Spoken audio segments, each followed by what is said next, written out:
Muito bem, vamos lá então para mais um vídeo aqui no canal para a gente falar de boas empresas. Nós tivemos resultados trimestrais importantes, além de anúncios de dividendos. E uma das perguntas que eu recebi muito sobre as empresas que nós vamos comentar hoje é: será que deu compra? Vamos ver e entender um pouco disso a partir de agora. Vamos começar falando da Taesa. A empresa divulgou seu resultado ontem, anunciou aí dividendos, inclusive. Vamos ver os proventos aqui primeiro, uma proposta ainda aí a ser deliberada no dia 29 de abril, mas se aprovado, será aí de R$ 1,13 por ação, dentro aí do montante total de 390 milhões. A data base, data com, será aí dia 3 de maio, com pagamento em 16 de maio. Proposta, então, da Taesa. Mas aí, olha só, se for aprovado, a empresa terá entregue um dividendo de R$ 3,30 por ação, referente a 2023, o que equivale a 100% sobre o lucro líquido. E se a gente comparar com o lucro regulatório, que é o lucro que o mercado olha, que reflete ali o resultado de geração de caixa, enfim, a gente está falando de um payout de 104%.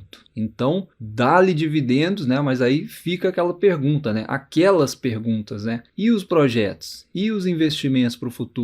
E os contratos vencendo? Olhando assim por cima, parece que é como se a empresa estivesse falando para o acionista: relaxa, tá tudo sob controle. Será mesmo? Então vamos ver como é que o mercado vai se comportar daqui para frente, mas pelo menos hoje, na abertura aí do mercado, abriu aí já precificando um pouco do dividendo, nas cotações, e reforça aí a minha tese de que a empresa está no preço justo. A ação está subindo aí, mais pelo dividendo do que pelo resultado em si, na minha opinião. E aí acho que quem comprou abaixo dos 35 ontem, por exemplo, aí nas últimas quedas, que a gente ficou abaixo dos 35, acho que fez uma boa compra. Quem tem as ações na carteira, vocês me perguntam demais isso, o que fazer? Na minha visão é manter, tá?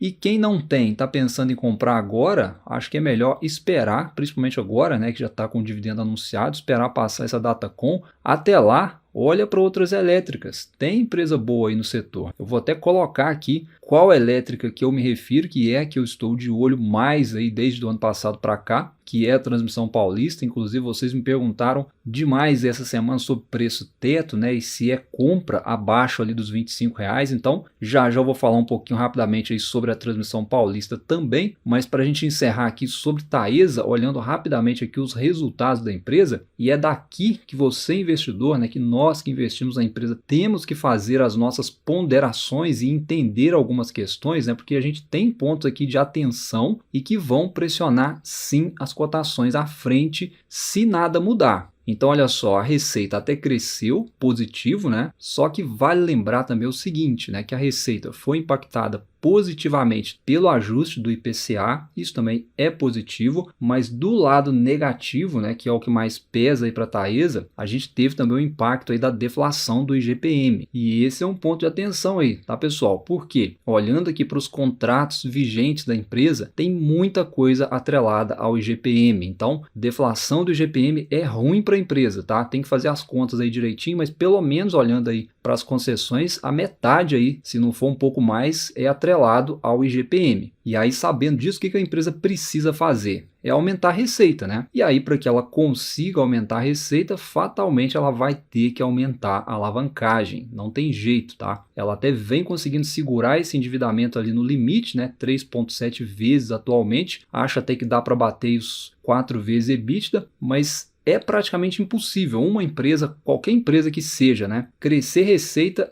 sem aumentar a alavancagem, tá, pessoal? Esse aí é o ponto aí de atenção também para a Taesa, porque ela já está quase no limite, fica uma incerteza no radar e, consequentemente, a tese do dividendo ela vai ficando cada vez mais frágil. Por quê? Ela vai se alavancar para pagar mais dividendos? Isso faz algum sentido para você? Para mim não faz, É melhor ela se alavancar para crescer. É óbvio. Então, para a gente encerrar aqui os números com a Taesa, a parte operacional, na minha opinião, segue bem, tá? Porque ela tem projetos entrando, vai naturalmente aumentando o EBITDA aí no médio prazo, mantendo as boas margens, né? Bem saudáveis, inclusive. E aí na última linha, olhando o lucro, ele veio em queda no trimestre, mas no ano cresceu aí 4%. Então, no médio prazo, acho que a empresa vai continuar entregando crescimento, sim, mas a dúvida em relação ao longo prazo ela vai continuar pairando sobre a empresa. Na minha opinião, 2024 aí é um ano decisivo para a empresa, tem leilões batendo na porta inclusive, então vamos ver se a empresa vai se movimentar.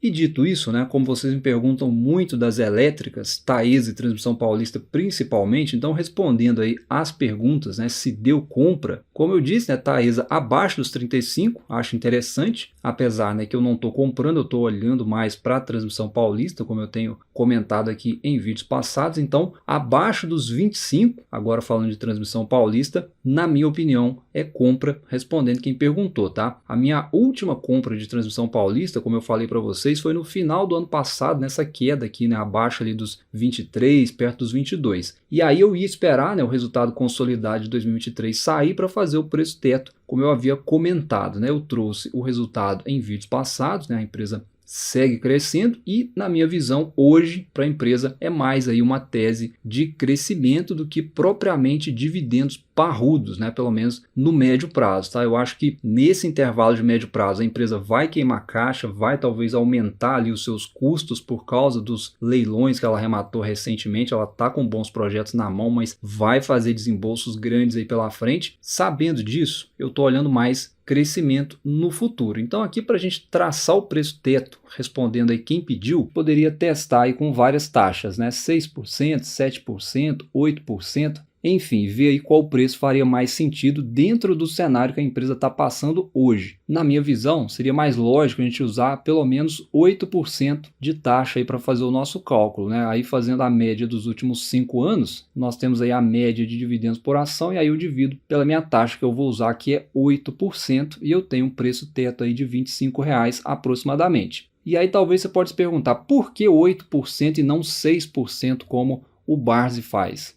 Como eu falei, eu analiso também o cenário de médio prazo para a empresa. E dentro desse cenário, se eu usar 6%, meu preço teto vai lá para 33, 34. E nesse cenário atual, eu não acho que o mercado vai pagar isso pela empresa hoje, sendo que a empresa vai passar aí por esse ciclo desafiador, né, de pelo menos aí uns 4 anos à frente, com investimentos pesados, e a gente vai ter, né, ou pode ter eventos decorrentes aí desses investimentos pesando no resultado, inclusive a alavancagem da empresa que pode subir acima do limite, né, para que ela possa pagar os 75% do lucro para o acionista, né, o que alteraria todo esse nosso cálculo aí de dividendos. Se não tivesse essa possibilidade, provavelmente o mercado já estaria pagando R$30 ou mais aí pela empresa hoje tranquilo. Então é o que eu acho, né? R$25 ali para mim de preço teto tá interessante, então eu acho que pode até cair um pouco mais na minha visão, tá? Porque o mercado já sabe o que está por vir pela frente em Transmissão Paulista. Não tem segredo aqui, então se não tem segredo, pode não haver surpresa.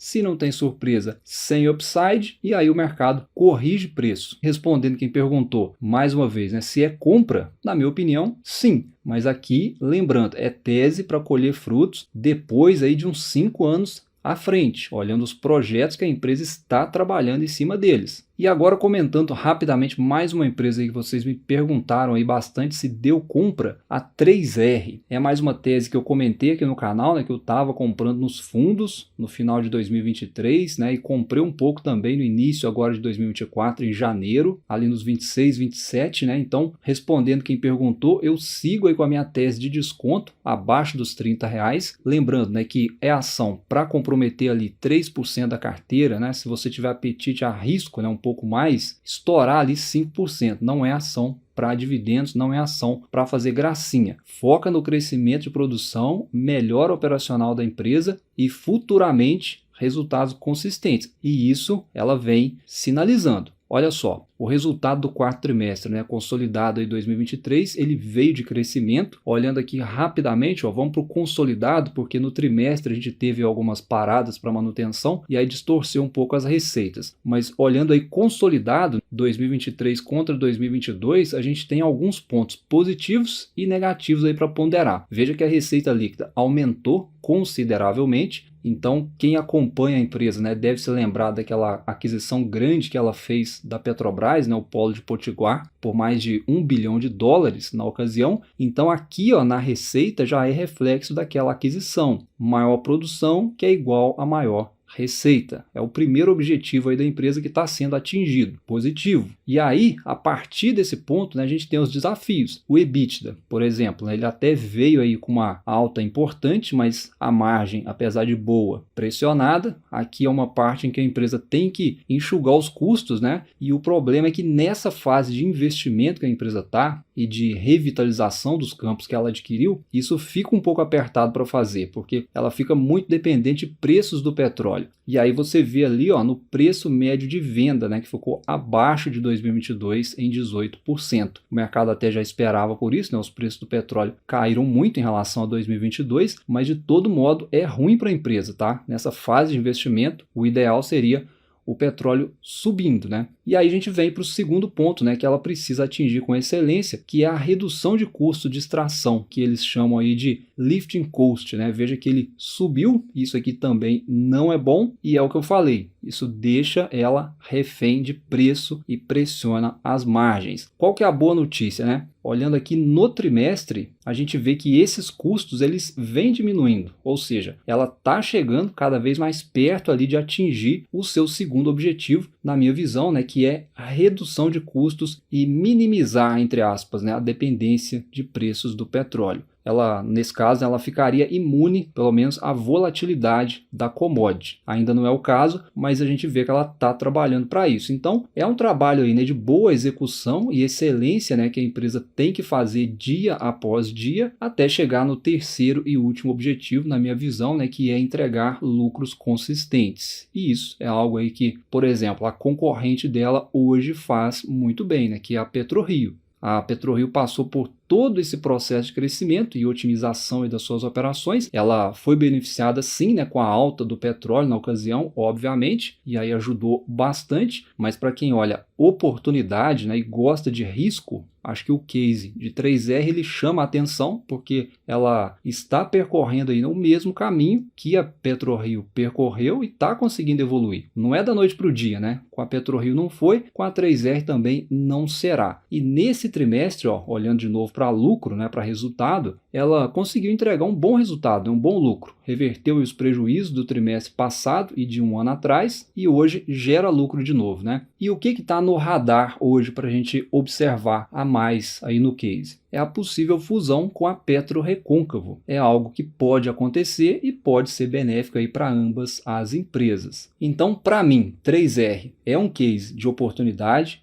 tem risco sim a considerar, atenção, tá, nesse ponto, mas olhando aqui, né, para as cotações, eu acho que não faz sentido, tá? O mercado estava precificando lá atrás, né, acima ali dos R$ 40, com a possível aquisição do Polo de Potiguar na ocasião. Era algo incerto, principalmente com a transição de governo. Mesmo assim, aconteceu, e agora que aconteceu, as cotações despencaram, né? Ou vem despencando desde então, sendo que ela está com o ativo garantido na mão e entregando até aqui o que foi proposto, né? Que é aumento de produção e receita crescente. Nesse caso aqui, né, o lucro ele é uma questão de tempo, na minha opinião. Então, sigo aí de olho em 3R. E em relação a essas três empresas aqui que vocês me perguntaram aí nessa última semana, acho que 2024 então decisivo aí para a Taesa em relação ao que ela vai fazer para o futuro. Acho que o preço é esse aí mesmo para mim, né? Abaixo disso aí, na verdade, que seria o ideal. Transmissão Paulista, vejo como oportunidade, abaixo de R$ 25,00, interessante, olhando no médio prazo, mais o crescimento ali, né, com os projetos que vão começar a fase ainda de construção, de operação posteriormente. E a 3R, como eu disse, case de risco, mas para quem gosta aí de ação de crescimento, acho que vale o estudo, tá bom? Então, se você ficou comigo até aqui, me fala aqui nos comentários se você investe em alguma dessas empresas. Um abraço, bons estudos e a gente se fala